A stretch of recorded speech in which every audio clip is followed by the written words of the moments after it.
Red ball white ball where is your best ball. हाँ, यही वो नारे थे जो स्टेडियम में भारतीय प्रशंसक लगा रहे थे जब केविन पीटरसन ने दावा किया कि यार इंडिया में इंग्लैंड आई है और जैसे पाकिस्तान में एक दिन में वो 450-500 ठोक दिया करते थे, वैसे ही यहां पर बेसबॉल का शोर जो है सुनाई पड़ेगा। लेकिन देर शाम जब केविन पीटरसन को भी दिखाई पड़ा स्कोर तो उन्होंने कहा होगा यार बाबू बेसबॉल का तो बाजा बज गया। हाँ, मतलब वो अकेला एक बेन स्टोक्स लड़ता रहा, बाकी तो सब टाई टाइफिस। गजब की गेंदबाजी, गजब की कहानी। हालांकि फिर भी बेन स्टोक्स ने आज शतक ना मारते हुए भी इज्जत जीती है क्योंकि वो कमाल के प्लेयर है। 70 रन की उनकी पारी जो है, अगर उसे हटा दे तो इंग्लैंड की टीम आज इंडिया के सामने चारों खाने चित होती नजर आई। इंडिया के गेंदबाज एग्रेसिव थे, हालांकि पिच जो है वो थोड़ी सी होशियारी वाली है, इंडिया को भी संभल कर खेलना होगा। लेकिन बेसबॉल का बाजा जो है वो पहले दिन बजा दिया गया। आखिर में थोड़ी सी निराशा हुई क्योंकि रोहित शर्मा न जाने क्यों जानबूझ के बेन स्टोक्स को स्ट्राइक देने का मौका दे रहे थे, लेकिन जिस तरह से बुमराह ने अंदर आती गेंद पर उन्हें बोल्ड मारा, कमाल की गेंद थी, कमाल की गेंद थी। और वो बेन स्टोक्स का रिएक्शन जिसमें वो ऐसे कर रहे थे कि यार मतलब क्या बॉल है यार, क्या बॉल है, क्या बॉलर है, वो कमाल था। उसी वजह से शायद हम 250 के पहले उनको समेट पाए। लेकिन बेसबॉल का बाजा जो है बाबू वो तो आज खूब बजा, तक धिना दिन था, दिन धिना दिन था बेसबॉल। वैसे जसप्रीत बुमराह कमाल के गेंदबाज हैं और उनकी कमाल का आलम यह है कि वो जहां भी गेंदबाजी करते हैं वो अलग लेवल पे करते हैं। वेस्ट इंडीज में उनका एवरेज 9 का है, इंडिया में 15 का है, अफ्रीका में 20 का है, ऑस्ट्रेलिया में 21 का है, इंग्लैंड में 26 का है और न्यूजीलैंड में 31 का है। तो ये एक अच्छे गेंदबाज की निशानी है। इसीलिए हम कहते हैं कि यार वो किसी भी कंडीशन में कहीं भी जाकर किसी भी परिस्थिति में परफॉर्म कर सकते हैं। हालांकि और भी गेंदबाज थे जिन्होंने अच्छी परफॉर्मेंस की, जैसे जडेजा 3 दिन पहले राम मंदिर के उद्घाटन में जय श्री राम कर रहे थे, फिर बीसीसीआई के इवेंट में गए और फिर वहां से यहां पहुंचे और हाईएस्ट विकेट टेकर रहे। तो वो थकते नहीं है, कुछ अलग लेवल का टॉनिक लेते हैं और अलग लेवल पे रहते हैं। वो जडेजा का ही कमाल है कि आप उनको अलग लेवल पे देखिए। मतलब बाकी बहुत सारे प्लेयर्स से जो नहीं गए मंदिर या इधर उधर क्योंकि उन्हें लग रहा था यार थकान हो जाएगी, इवेंट है, लेकिन जडेजा इज नेक्स्ट लेवल। वो बीसीसीआई के इवेंट में भी रहे, वहां भी खूब, और उनके साथ जितने बॉलर सबने अच्छी गेंदबाजी की। बापू अक्षर पटेल 2 विकेट 33 रन देकर, बुमराह 2 विकेट 28 रन देकर, अश्विन ने सबसे ज्यादा गेंदबाजी की 2 विकेट 68 रन देकर और जडेजा 3 विकेट 88 रन देकर। तो ओवरऑल वो जबरदस्त गेंदबाजी थी और उस गेंदबाजी का असर था कि इंडिया एक मजबूत सिचुएशन में फिलहाल पहुंच गई है। 246 पर ऑल आउट कर दिया है।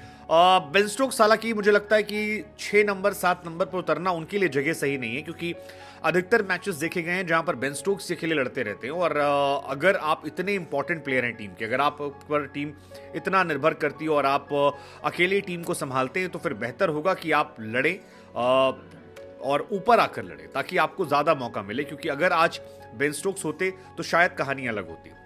लेकिन बेसबॉल का बाजा हम क्यों कह रहे थे, क्योंकि बेसबॉल का बाजा फर्स्ट 28 ओवर में इंग्लैंड के दिमाग में था कि बहुत गड़बड़ मैच चलने वाला और केवल 108 रन बनाए, 3 विकेट उन्होंने गवा दिए।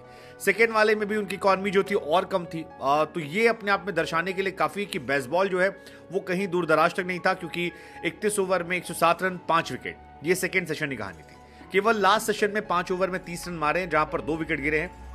अदरवाइज पहला दोनों सेशन जो है वो 3 साढ़े 3 की इकॉनमी से रन बनाया गया, जो कहीं से भी बेसबॉल वाली कहानी तो नहीं है। आप ये नहीं कह सकते कि भैया आप अलग लेवल पे खेले थे, आप खेलते होगे पाकिस्तान में, इंग्लैंड में, ऑस्ट्रेलिया में, इंडिया में बाबू व्हाइट बॉल तरीके से।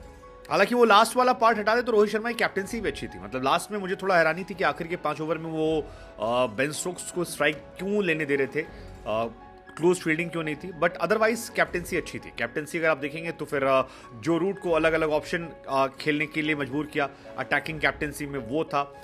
जॉनी बैरिस्टो को अक्षर पटेल ने जिस तरह से बोल्ड किया यार वो भी कमाल की बॉल थी। जडेजा जो थे उन्होंने जो रूट को आउट किया फंसा कर। तो ओवरऑल हमारे गेंदबाज जो थे वो अटैकिंग थे और हमारी जो ऑडियंस थी वो भी अटैकिंग थी। बार बार जो नारा लगा था ना, white ball red ball where is your best ball, मुझे लग रहा है कि वो इस दिन का एक अच्छा मोमेंट था और जबरदस्त रहा। और हमारी जोड़ी भी कमाल की है। मतलब अश्विन जडेजा यार अलग लेवल के बॉलर हैं और अब इंडिया में हाईएस्ट विकेट टेकर ही बन गए। आपको जानकर हैरानी होगी कि अश्विन और जडेजा ने मिलकर 503 विकेट निकाले हैं, जो दी ग्रेट अनिल कुंबले और ग्रेट हरभजन सिंह के रिकॉर्ड ज्यादा है। इन दोनों ने मिलकर 501 विकेट निकाले थे और हरभजन और जहीर के नाम 474 विकेट थे, तो इन दोनों से आगे निकल गए और 503 विकेट जो है वो फिलहाल अश्विन और जडेजा के नाम है। और ये उन दोनों की महानता को बताने के लिए काफी है कि किस तरह से वो खेलते हैं और किस तरह से वो कमाल के दोनों प्लेयर हैं। हालांकि रविचंद्रन अश्विन जो है वो भी कमाल है और वर्ल्ड टेस्ट चैंपियनशिप में 150 विकेट लेने वाले वो पहले इंडियन गेंदबाज बन गए। अब तक किसी भी इंडियन गेंदबाज ने WTC में 150 नहीं लिए थे और इन्होंने 150 लिए, सो इनके लिए भी एक बार तालियां। खैर, मैच की बात कर लेते हैं। इंग्लैंड ने टॉस जीता, बल्लेबाजी करने का फैसला किया। शुरुआत बहुत अच्छी थी, 50 पे 0 थे, लेकिन उसके बाद 55 पर जब पहला विकेट गिरा फिर इंडिया चढ़ बैठी और उसका असर ये रहा कि 58 पे दूसरा, 60 पे तीसरा, लगातार विकेट गिरते रहे। फिर एक छोटी पार्टनरशिप हुई जॉनी बेरिस्टो के साथ, 121 रन तक पहुंचे, फिर वो चले गए, फिर जो रूट भी आउट हो गए उसके बाद 125 पे, फिर बैक टू बैक विकेट गिरते रहे, जिसमें फोक्स का विकेट गिरा, रेहान का गिरा, लेकिन बेन स्टोक्स अलग लेवल का खाना खाकर आए थे और बेन स्टोक्स जो हैं वो अलग लेवल पे खेले थे और उनका असर ये था कि इंग्लैंड ने अच्छी बल्लेबाजी की। खासतौर पर बेन स्टोक्स ने जिस तरह से जडेजा को खेला, मुझे लगता है कि वो काबिले तारीफ है और he is one of all time great player. ये है। एक कहानी और भी इस मैच में थी कि जो रूट जो है वो इंडिया वर्सेस इंग्लैंड में सबसे ज्यादा रन बनाने वाले प्लेयर बन गए। मतलब अब तक सचिन तेंदुलकर साहब का रिकॉर्ड था, तो वो उनसे आगे निकल गए। जैसे इंडिया ऑस्ट्रेलिया में सचिन के हाईएस्ट रन है, इंडिया साउथ अफ्रीका में सचिन के हाईएस्ट, इंडिया श्रीलंका में सचिन के हाईएस्ट है, वेस्ट इंडीज सामने गवास्कर के, न्यूजीलैंड के सामने द्रविड़ के, लेकिन यहाँ पर जो है वो इनका रिकॉर्ड है और ये जबरदस्त है। मतलब कमाल है कि जो रूट सचिन के रिकॉर्ड को आगे पार कर गए एंड आई बिलीव कि इसके लिए उनकी तारीफ भी होनी चाहिए।